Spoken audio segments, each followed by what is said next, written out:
Hello, everybody, and welcome back to the International Day of Calm Summit, day one. Super excited for our last class tonight, our last calm class that will truly teach you how to be calm.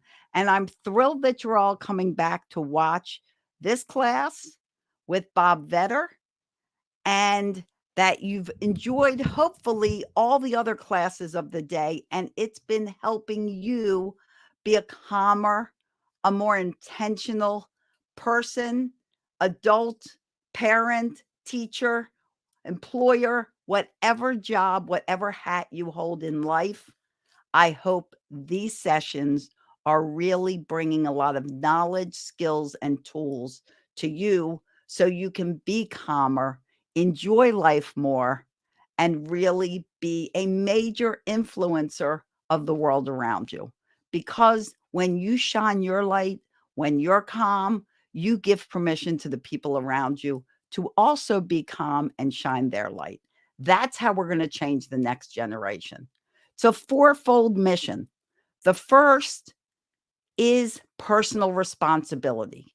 Personal responsibility is us taking control of us, knowing that we can't control anything around us, but we can be the ones that stop the judgment, stop the criticism, stop all of the hatred and the anger, and we're the ones that actually take on the responsibility of reacting to someone else. Number one. Number two is intentional parenting. If we are going to truly change the next generation, we need to change the way we're parenting the current generation. And for us to change that generation, we need to learn more tools of how to parent in a cooperative, harmonious way, not an angry, aggressive, yelling type of situation that is only going to tear your children down, give them low confidence, and allow them to not be able to handle adulthood in a constructive, cooperative, peaceful, calm, happy way. That's the second part. The third part is expressive education. Creating an education system in the public sector, at home for homeschoolers, that is creative, that allows for creativity and curiosity, the ways that children learn best, and not the rigid structure of teaching towards the test, which is so much that's going on now. Creative, expressive education. And lastly, safety and security. Are we keeping our children safe?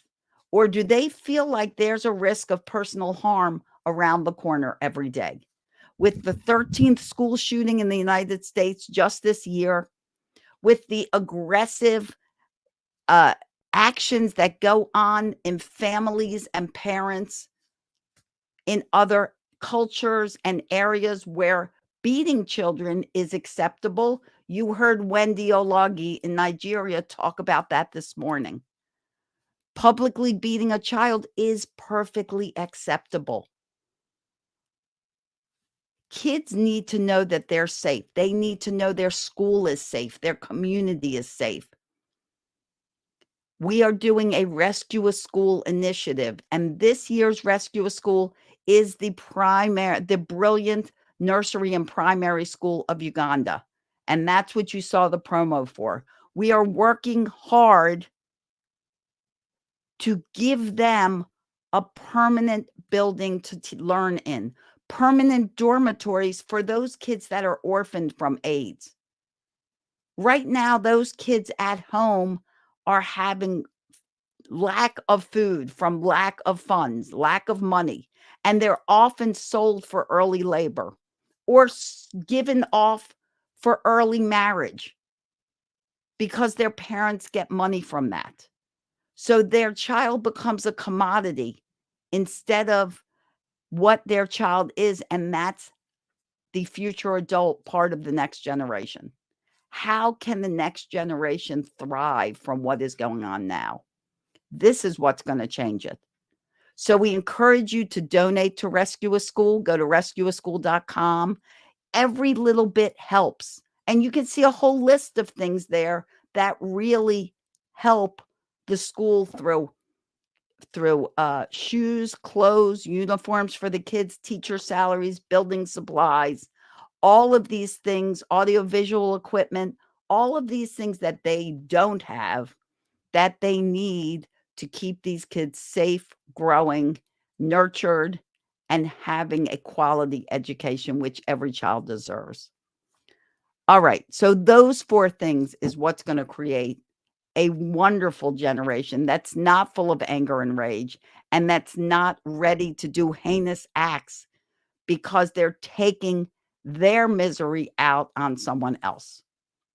So I pray that you continue to join us through this summit and that you visit rescueaschool.com and contribute. So let's get going with our next speaker. Let me tell you who Bob Vetter is. First of all, and most importantly, he is my brother-in-law. And for all of you that loved hearing Maddie Cheers speak earlier about storytelling, Bob is Maddie's husband. And so now he is also a spiritual leader. He is a cultural anthropologist and a corindor, and I hope I'm saying that right. And Bob, you'll correct me if I'm not. Oh, corindero. Corindero. I did not say that right. His topic is the healing power of calm. And he is going to give you tools and strategies and techniques to help you be a calmer person. I can't tell you how many parents say to me, how do I gain patience? How do I become calmer? Is it really possible? Well, it is possible if you're willing to learn. And now I'd like you to learn from Bob Vetter.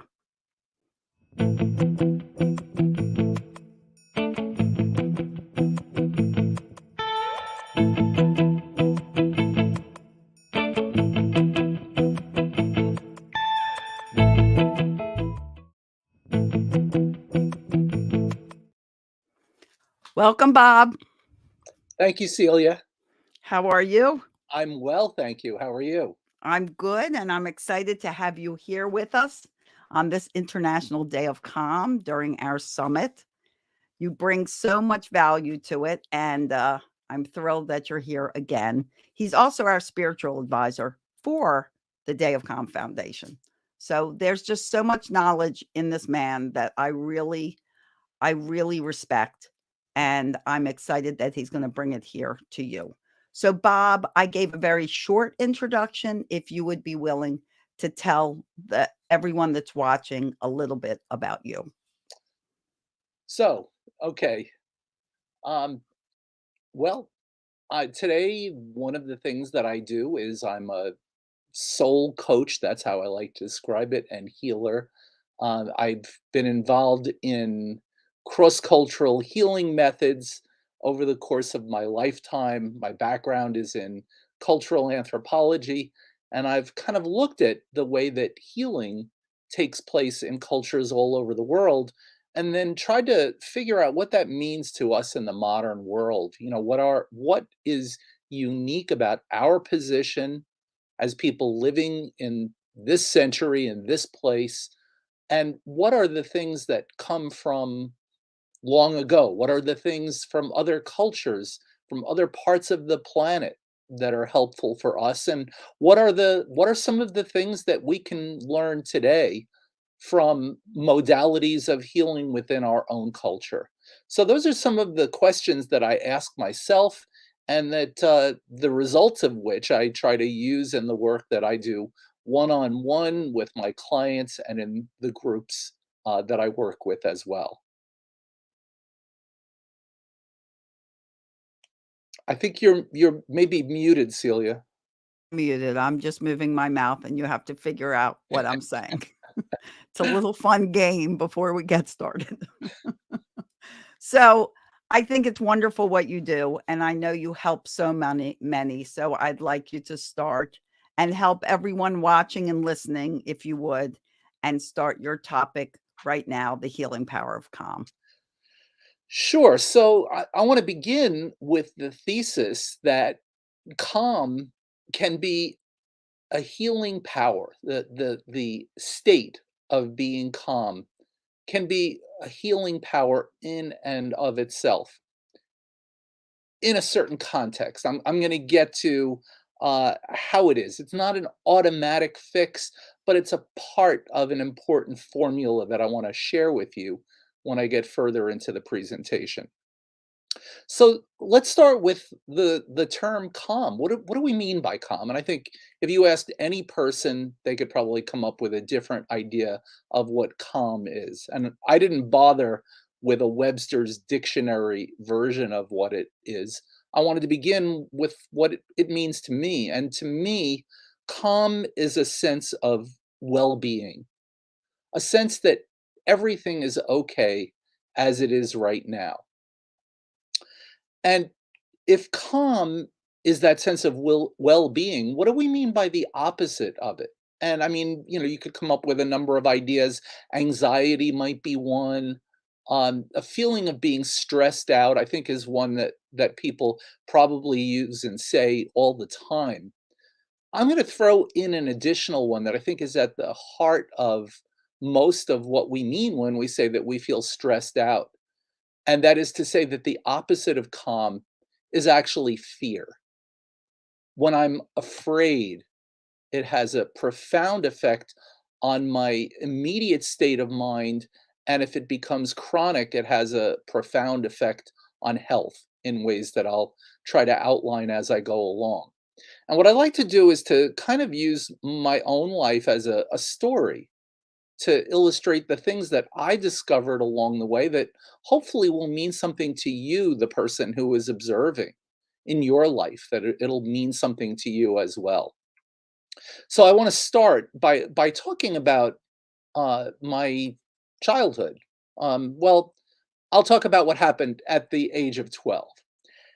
When I was 12 years old, all of a sudden I developed an interest in yoga, and that won't seem that strange to people now because there's a yoga studio on practically every street corner in the United States today.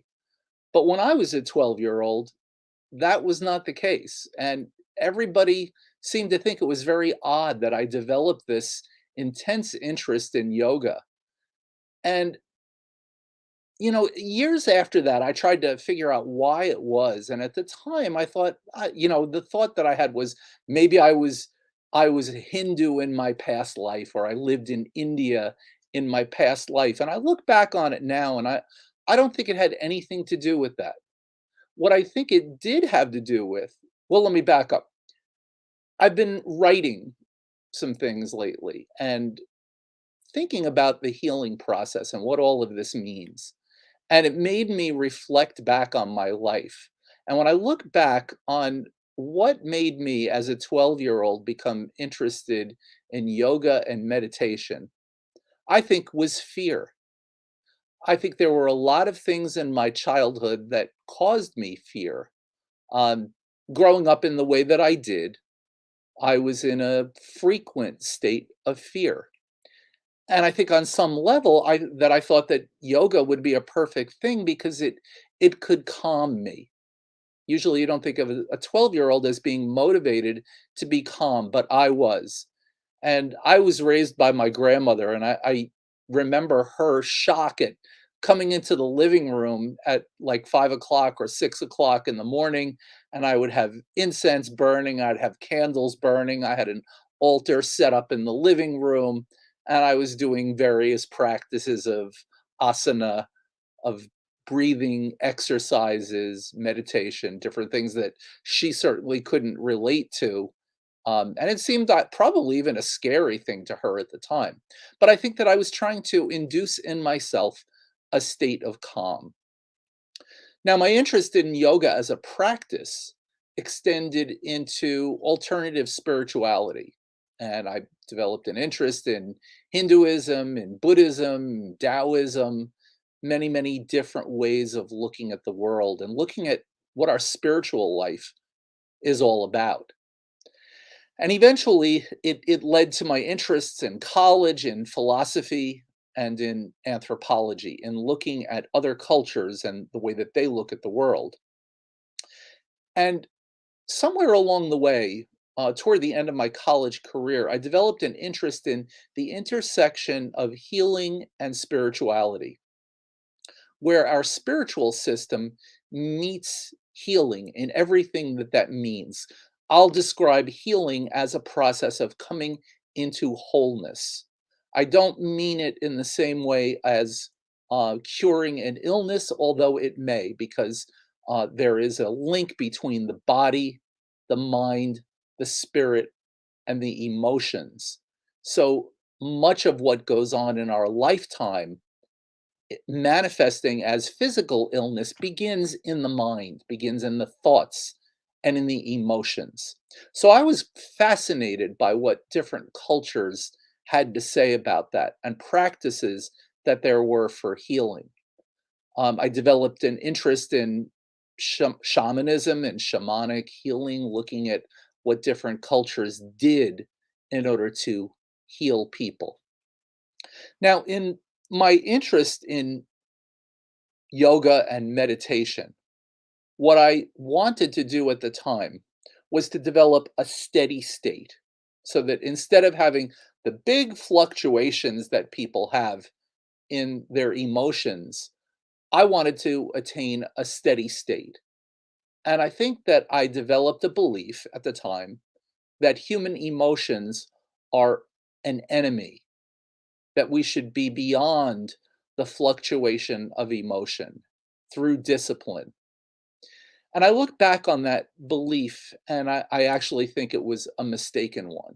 And there are many people who believe that, and I don't mean to step on anybody's toes who does believe that. But I came to believe that, and now I look back on it and I think that it was a mistake.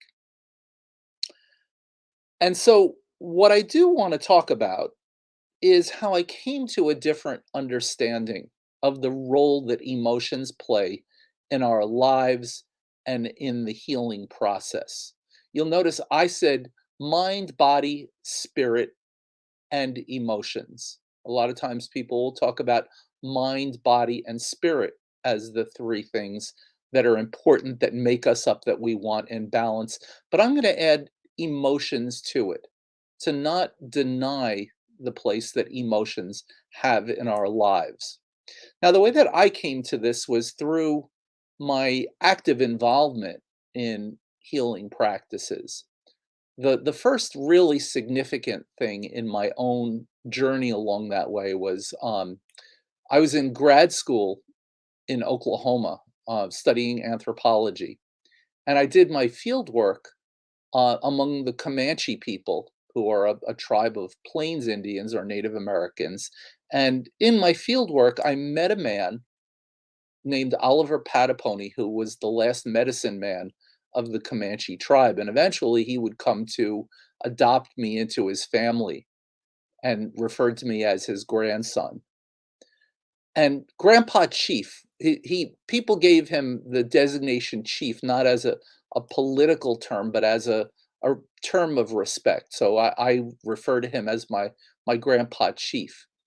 And Grandpa Chief taught me a lot of things about life, and a lot of things about what the healing process is all about.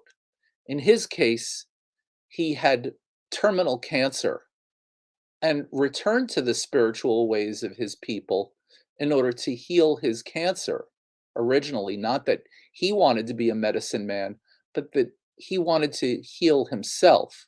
He had gone to the hospital and had been told that his cancer was terminal and the doctors said that they couldn't do anything for him. They said that they could ease his pain, but he decided no, he would go home and told his wife and his son that he would go on something called a vision quest. I won't go into the story of his vision quest now, maybe at another time, but suffice it to say that in the course of his vision quest, where he went with no food and no water to a place of power where spirits are known to reside, that he was cured of his cancer. And in the process, it activated something inside of him, some power that he would come to use in healing or doctoring other people. And I think of my grandpa Chief as maybe the best example I know of what Carl Jung referred to as the wounded healer archetype. That those of us who are interested in healing others, that we come to it out of a need to heal something in ourselves. And I look back on my life's interest and I say that is exactly what was going on for me. That maybe my interest was the result of something inside of me that needed to be healed. So through my time with Grandpa Chief, I learned about this. I learned a lot about this path of a healer. But what came next was maybe in a way even more important when it comes to understanding this type of healing that includes emotions into the process. I developed an interest in a traditional form of healing from ancient Mexico called curanderismo. It's the traditional healing practices. Now, it was strictly an indigenous practice at first, but in the early 1500s, when the Spanish came in and conquered Mexico, they brought with them a number of other cultural practices that got mixed together with the traditional healing practices of indigenous Mexico and came to be known as curanderismo the way that we know it today. And originally, I was interested in it as an academic learning, but eventually came to learn about it from a number of teachers, both teachers in the United States and teachers in Mexico. And that was what led to eventually my practicing it and even teaching it. But one of the major tenets of curanderismo that I wanted to bring up is the idea that emotions, unresolved emotions are behind a tremendous amount of what we would consider to be physical illnesses in our society. That when we don't properly process our emotions, that they lead indirectly and directly to all kinds of illnesses, all kinds of maladies that we could consider physical, mental, or spiritual. So that when we push our emotions down, it's kind of like whack-a-mole. You have an emotion that pops up in one way and you don't deal with it, so you push it down. And somehow it has a way of coming up in other unexpected ways. So that's why I say that balance is what we're looking for. So in curanderismo, in ceremonies, in one-on-one work, one of the things that's most important that we do is to identify the emotions that we are feeling. What is the emotion that goes along with a particular malady or ailment? Or what are the emotions that I experience on a regular basis? What are the conditions? What are the circumstances that cause me to feel what we would consider problematic emotions? Now, on one level, there is no emotion that in itself is wrong or bad, but there is a way of those emotions becoming toxic in our lives through the frequency, through the intensity of those emotions. So in curanderismo, we ask the question, what is the problem state? And then to ask the question, what are the emotions that I would prefer to have right now or when these situations come up? And that's something that we enact through ceremony. We do it through a process called limpia. Limpia is a spiritual cleansing. And so through ceremony, we learn problematic experiences, problematic emotions, and then talk about an emotion that would be preferable. And then in the cleansing process, we use something to absorb that energy that we want to move, that we want to shift. And I like to describe this as being like a kink in the hose, because everything for us is energy. And I don't mean that in a strictly woo woo mystical way. I mean energy in terms of the animating life force that we feel in our bodies. And I know that you know the difference between when you feel energized and when you feel drained, when you feel that you can do anything and when you feel like you can barely get out of bed. That's the kind of energy that I'm talking about. So, our experiences in life can sometimes create a blockage in the flow of energy. And I was trying to figure out a way to describe this during COVID. I remember I had built some raised beds for growing vegetables and herbs. And one day I was trying to figure out the best way to convey this. And I had the hose in my hand and I was watering my plants. And all of a sudden, the flow stopped when I took a step forward. And I was thinking, well, what happened here? I turned around and I looked behind me and there was a kink in the garden hose. And I said, you know what? That is the exact right analogy because there are things that happen in our lives that create a kink in the hose. And if the hose is delivering rather than water, is delivering life force into everything that we are, who we are, what we do, what we work on, then we know that there are things that can create this kink in the hose. So through limpia, we move that with simple things like herbs. We use an egg, believe it or not, to remove some of the negative energy that we want to shift. There are ways to do it through this ceremony. But I want to connect it with something called susto. Susto has been translated as magical or spiritual fright. And we're going to bring this all back to calm, I promise. Now, what happens when we experience a shock to our system? The best way to understand susto is when any event happens that makes you go, like that takes your breath away for a moment. That's susto. So, susto is a type of fright. And what happens in this type of fright, and by the way, that fright may include trauma, but it is not completely synonymous with trauma. There, just about any type of trauma would be a susto, but there are sustos that are not trauma. But when something happens that is overwhelming in some way, what we say is that a little piece of us gets left at that spot. A splinter of who we are is left in time and space in order to protect the rest of us. And an analogy would be if you've ever gone into shock because maybe you were in a car accident, your body goes into shock as an evolutionary um, advantage that the pain that you might normally feel is physically blocked temporarily in order for you to get out of that situation. And on a spiritual level, susto is very much like that.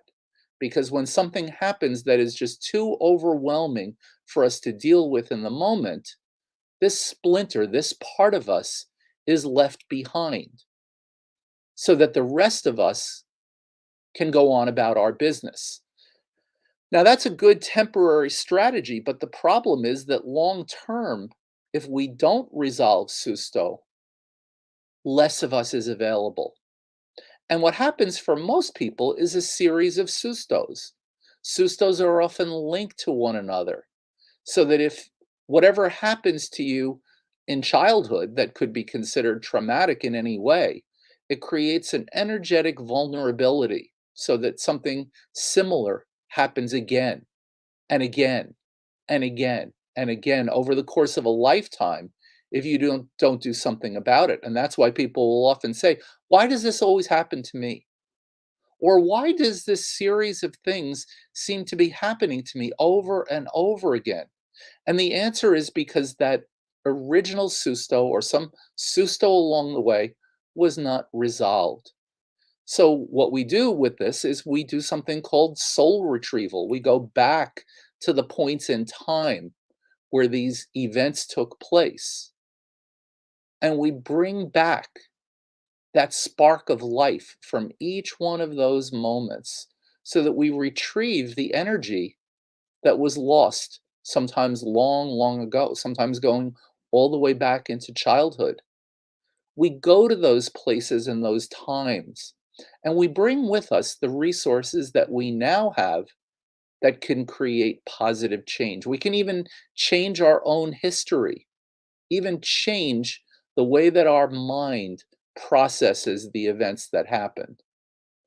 So I'll stop there for a moment. I'm going to get to some specific techniques that we can utilize, but I want to give you a chance to jump in, Celia, because I know you're full of questions all the time. Well, we have one question from Matt, and I'm going to put it up here so you can see it.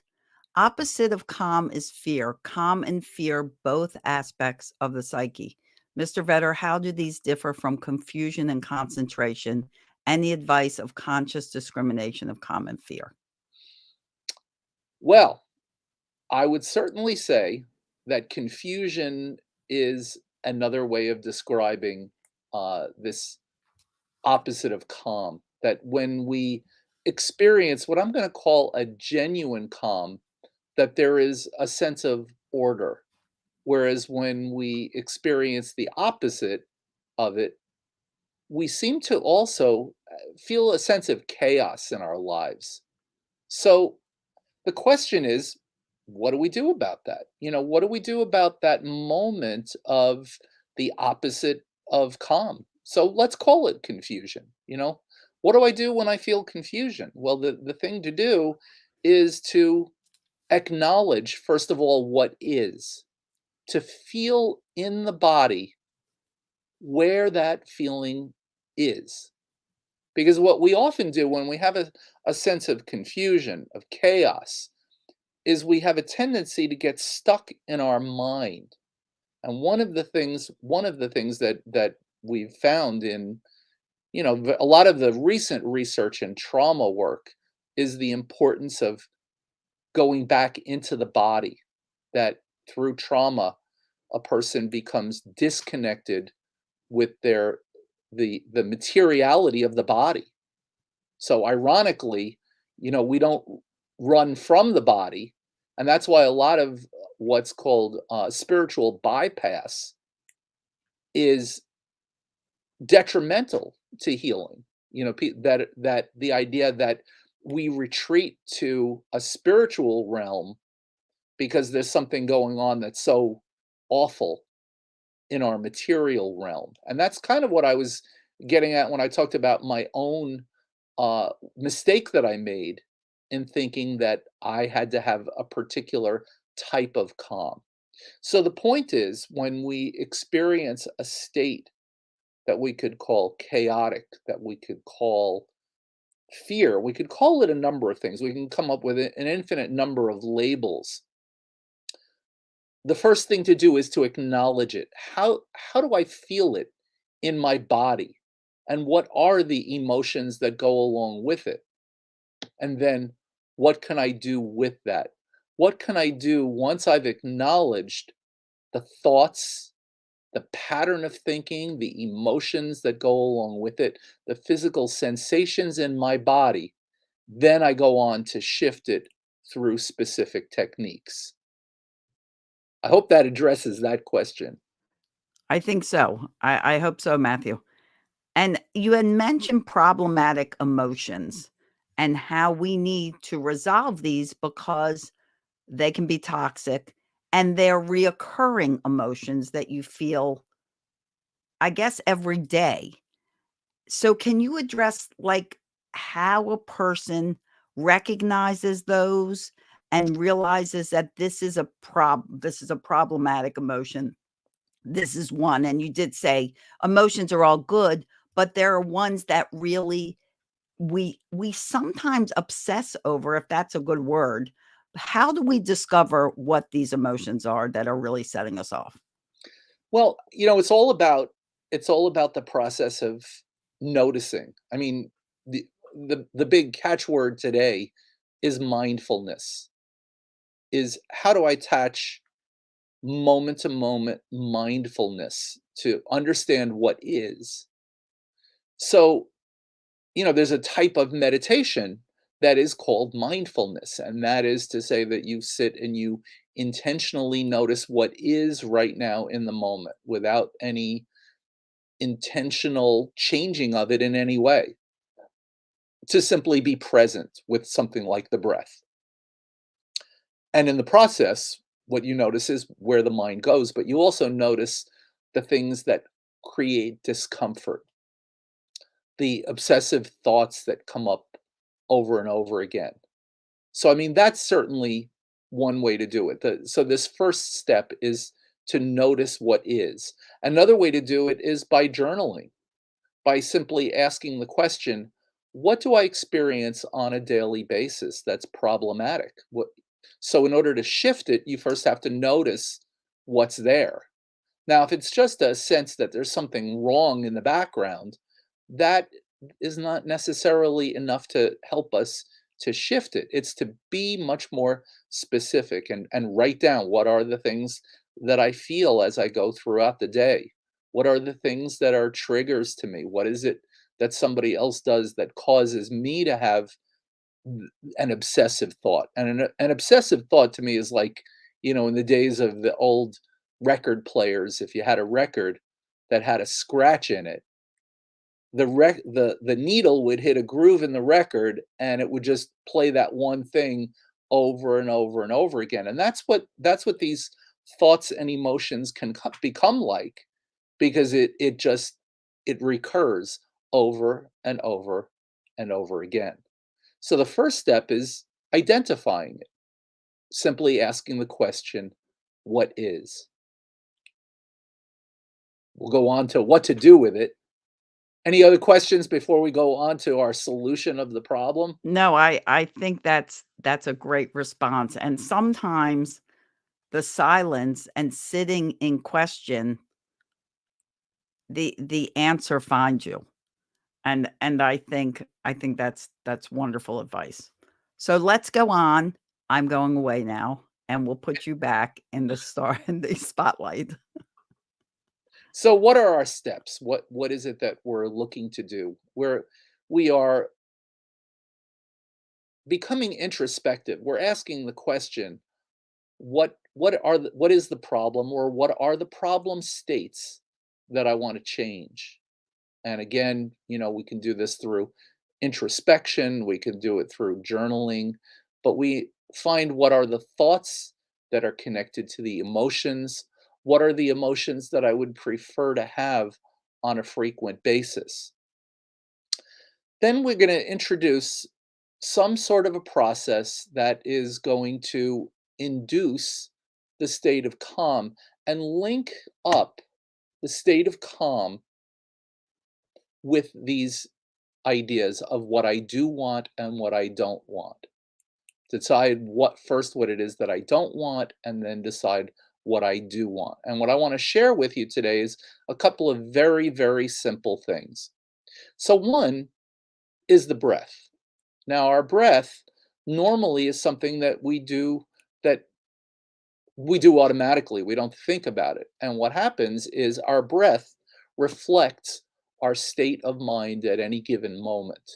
So if I'm relaxed, my breathing slows down. If I'm anxious, my breathing speeds up. So the state of mind then leads to the particular way of breathing. But we have the ability to reverse that process as well, to slow our breathing down in order to smooth out the state of mind that goes along with it. So, one thing to do is to just be aware of the breath and to let it naturally calm down. Another way that we can do it is we could do it by timing it. We can time our breaths. So, a simple way to do it is to do a 30-second, very, very slow inhalation, a 30-second exhalation. And to do this in 2 minutes can literally shift a state of mind. So, one cycle is going to take 1 minute. Going through that twice is going to give us 2 minutes to a shift of state of mind. And there are lots and lots of breathing exercises that you can do, but that's just one example. But what I want to share tonight is a technique called havening that maybe some of you have heard of. Probably most of you have not heard of it. Havening is a psychosensory technique, meaning that it utilizes the physical body to create changes in mind state. And it's been used to overcome anxiety, trauma, phobias, procrastination, an almost infinite number of things in a therapeutic environment. So that's when one person is the coach or therapist using havening with another person. But havening can also be used on your own, and that's what I'm going to be sharing with you now. How to take the concerns that you had, that we talked about, that we've identified, including the emotions that we do want to use, and then add havening to that. So, what is havening? Well, a haven is a safe place. Havening is a technique that makes us feel that we are in a safe place. And it's going to sound very, very simple. And in a way, it is. The application of it becomes a lot more complex. And I'm not going to go into the therapeutic use of it, but there are very specific techniques that we utilize it for. I'll be sharing the way that you can do self havening. So, self havening is when I use my hands on myself. When it's therapeutic havening, it could take place in one of two ways. One is that the person doing the havening and the client, that they're sitting next to each other, and that the havener is putting their hands on the other person. And the other way is that the client, is putting their own hands on him or herself. But we're going to do the very, very simplest way of doing havening on oneself. And all we're going to do is use our hands. Now, I'm going to give it, I'm going to go through this in maybe just a few minutes. It really takes 5 minutes of constant doing it before you really start to feel the results of it. But let me show you what you do. It's really, really simple. I'm just gently stroking my from my forehead down my cheeks, across the cheeks, over and over again. Also the palms like this. So I hope everybody who's out there will try this with me for just a couple of minutes.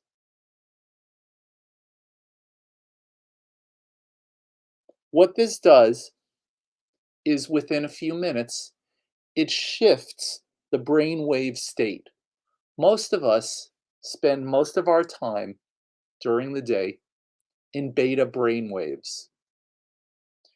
Through havening, we can intentionally create the slower brain waves called delta that normally only take place in the deeper part of sleep. But we can do this while we're conscious, eyes open or eyes closed, just continuing these simple movements. You'll feel your breathing naturally slow down in the course of doing this havening technique.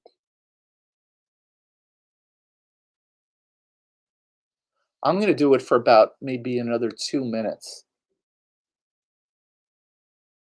And I hope you'll continue to try it and feel the difference that it makes in just a few minutes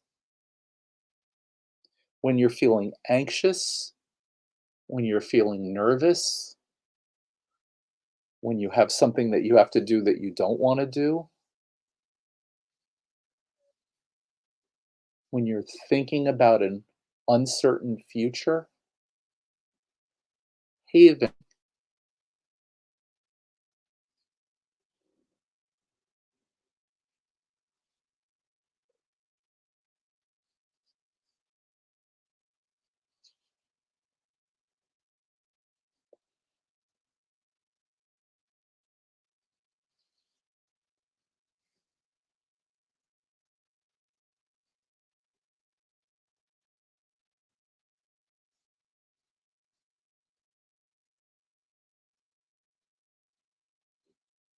Do about 1 more minute. But if you're doing this with me, you should already feel the physiological changes taking place.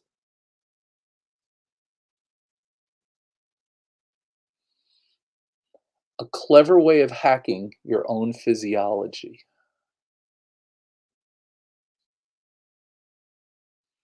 If you've heard of EFT, tapping, EMDR, it's connected with many, many of these things.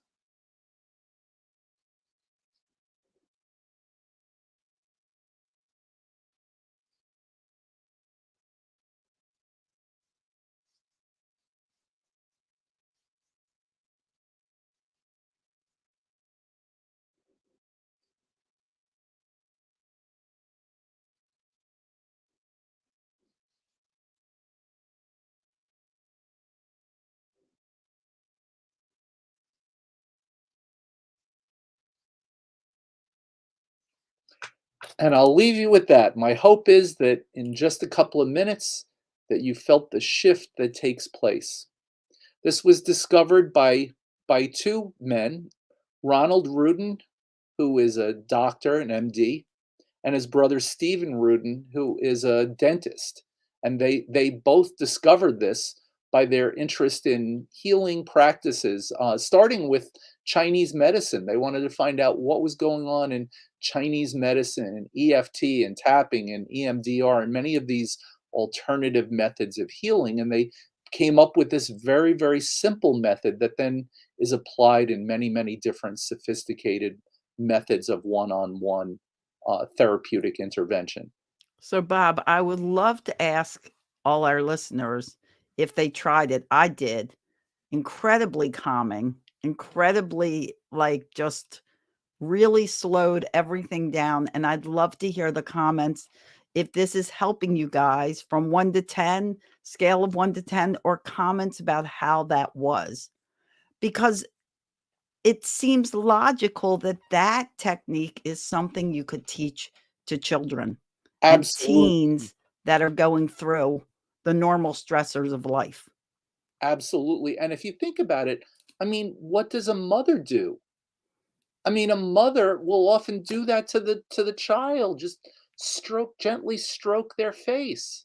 So to know that you can do that for yourself at any time, at any age in your life, you could be 110 years old and do it and bring back that feeling of haven, of safe place. Yes, and I know through, like, even infant massage, one of the places that rest an infant that relaxes them to sleep is to lightly on body touch forehead and of course the top of their scalp without even touching it. So these sensations are just wonderful tools for relaxation and calm. Absolutely. So before how are we doing? Wow, well, we're almost coming to the end. Is there any last information that you wanna offer? Any last words of advice that you can offer up before we close your class? Yeah, well, one thing that I can offer up is I'd like to offer something free to all of the listeners. If you go to my website, which is bobvetter.com, there it is, Celia. If you go to There we go. bobvetter.com, uh, you'll find some interesting resources. One is a game that I came up with, a board game called Sustos. This idea that we have these experiences that I talked about earlier. That one way to look at them is, oh my goodness, something awful happened to me. The amazing thing about any susto is that it's an opportunity to either grow or to kind of backslide in your life. And that's why what I took as the model for the game is the game Shoots and Ladders that many of us played when we were children. And what probably very few people know is that that game Shoots and Ladders was actually originally a game that was played by Hindu monks in order to understand spiritual life. That there are times when An event makes us go up, and at other times we go down. We either go up the ladder or down the chute. And I use that as a way of understanding these sustos. And I created a board game that you can either play by yourself or play it with a group of friends and explore what the events have been in your life that have caused you emotional concern, and how you either grew from them or kind of shrank back because of them.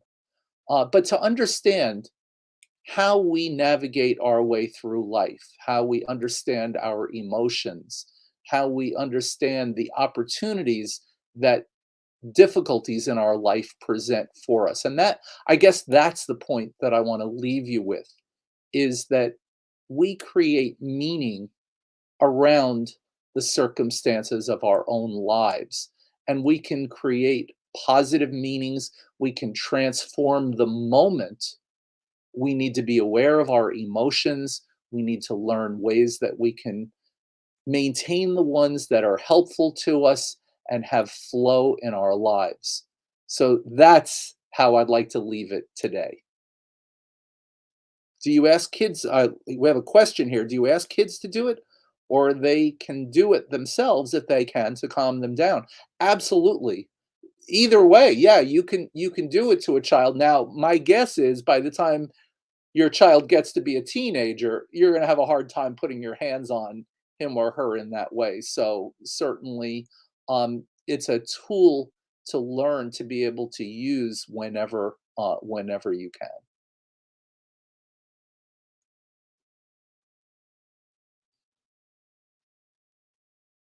A 42 out of 10.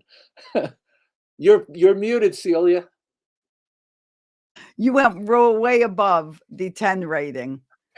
And I'm sure so many of the listeners and the participants in that exercise really gained an instant sense of calm. This was such a great class to end out our first day, because it really shows you what you can do when you have the tools to relax, to calm down, to create a more patient response within yourself. Because, one of the things we talk about is that personal responsibility. And you had mentioned about things that trigger us.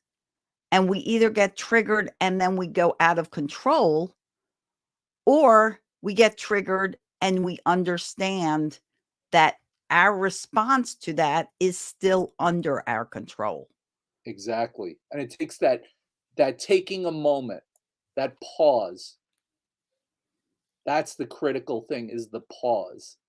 Absolutely. And I give my parents, my clients, a term, and it's a term that we are going to mention in my stop how to stop yelling at your kids, and that is Peppa, like Peppa Pig, except with just one P. And the acronym of PEPA is pause, examine, plan, and act. So that you pause, you look at what's going on, you plan a productive, cooperative solution, and then you move forward. And so if you can even think of the word PEPA, that's the pause. You've already paused. And I just love this exercise. And Brigitta said that she's going to use it in her coaching sessions. And thank you so much. Love it. Well, I'm Uh, glad that you put on the screen my podcast, because there are other techniques that I share and other practitioners from other healing arts share that I think anybody out there could benefit from. So anywhere that you get your podcasts, check out Healing and Spirituality in World Cultures. And the final thing also is that there are probably a lot of people listening who are helpers in various ways, coaches and healers and people who are in helping professions. And one of the things that I think is so critically important is that archetype of the wounded healer. And so many of the people that I work with one on one complete their healing process and then are able to bring that. They find that what was the initial cause of their own problem, their own core issue, that becomes the gift to bring to the world. That becomes the medicine. So that's another key message that I'd like to leave you with today. And it all begins with this process of healing, of observing and of shifting and creating balance in our emotions in every aspect of our lives. So thank you, Celia, for doing the amazing work that you do here. You're welcome, Bob. Thank you for being a part. And we're not going to let you leave yet because Lillian has one more question. Does the time you're feeling calm determine how long you do the exercise? Well, yeah, I mean, you can induce a state of calm and be done. You can use it in a way, in other words, if you're simply doing it to induce a state of calm, 5-10 minutes is sufficient. That's plenty of time to do it. If you want to connect it with this idea of balancing your emotions and thinking through what it is that you want to feel, might want to extend that a little bit longer. But it's amazing that it doesn't take long. I mean, 5 minutes will absolutely change your physiology. And Matthew says face massage, meditation, and qigong, Yes, and that's true. exactly what I was thinking. And often we'll do this together, or I'll do it with Maddie, and they have that whole face massage that is so similar. Exactly what I was thinking. It's a wonderful practice. Well, thank you, Bob, so much. I appreciate you being here.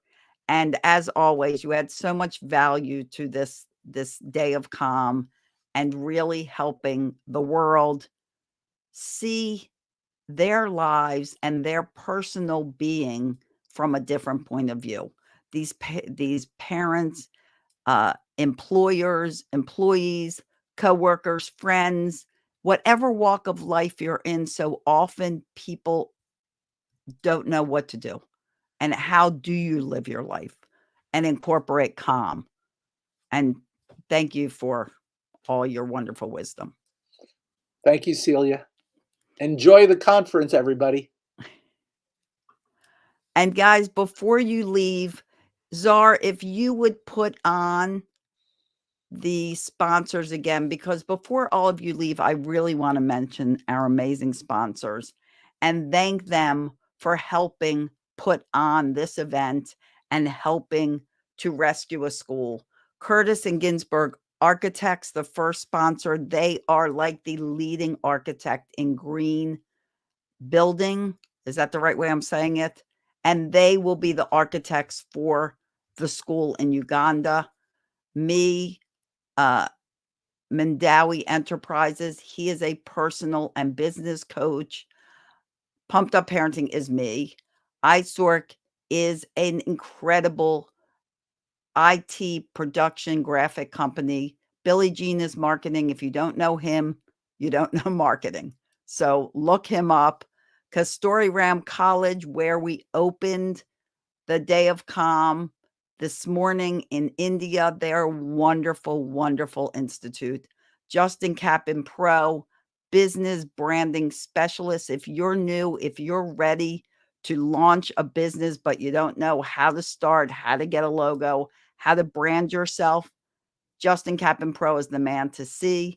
And the International Society of Nature and Forest Medicine speaks for itself. They do their work around the world, encouraging people going into nature, learning more about what we can do to heal ourselves naturally. So everyone, thank you for being here. Before I say goodbye, I want you to know that tomorrow, more classes, life balance, mind, body, and spirit starts at 9 a.m. The potential of plant-based medicine to promote peace is at 11 a.m. Am I missing something here? The name of, oh yeah, it's kind of out of order. In the name of silence, harnessing the power of silence for liberation of self. That is at 10 a.m. So I kind of did them out of order, but 3 incredible sessions to continue helping you find more calm, more peace in your life so we can spread more calm and peace throughout the world. Lillian, she's on YouTube, can't get the Calm Kit. The Calm Kit is in the description. Czar, is this correct? In the description of YouTube. And let me see if I see it. So hold on one second, guys. Let me just make sure, because you do have a free Calm Kit that if you go into our live broadcast, which is somewhere, I'm trying to find it. Okay, Czar, I'm totally messed up on this. I'm not seeing where we are now. Oh, we're live right here. Is this us? No. Okay, Czar, I'm totally lost in this, babe. So we will find it. And if you open up the description of this live broadcast, it should be listed. Is it listed there? And, oh, maybe Czar, can you join the stream? And I know you're laughing at me. You look lovely. You look lovely. Can you find where this is? So we can help Lillian and others get, I think I'm unmuting you and you're muting you. Get the free toolkit, because I know they want to look for it. And I'll remind you before she looks at this. Oh, is it on dayofcalm.org? Okay, so it's on dayofcalm.org. If you also, we're having a contest to win a full set of my books. If you take a little time to make a little video about how this is helping you and how you're enjoying these classes, post it on Instagram, Day of Calm, tag us at Day of Calm, hashtag I'm calm too, and we're going to select someone to win a set of my books. And who knows, maybe we can talk some of the speakers into giving away some of their books. So we have Raising Happy Toddlers in Spanish or English, and we have my 3 children's books. I Am Grateful, All About Me, whoops, and Being Different is Fun. So take a little video, doesn't have to be long, a minute, 30 seconds, and tell us how you're enjoying this summit. I'm so grateful for all of you being here. We start again tomorrow morning, 9 a.m. Eastern Standard Time or Eastern Daylight Time. I don't know which one we are. Eastern Time. I think we're Daylight Time, maybe. We'll start tomorrow morning with Jorge Vasquez, who will be teaching about his calm training, continuing to help you guys find calm. So share this out. Let someone else know about it. Share the love. And as always, I wish you days filled with peace, love, tons of laughter. Really is the best medicine. Laughter is great for all of us. And we'll see you here next time, tomorrow, 9 a.m., for the second day of the International Day of Calm Summit. Thank you for joining us.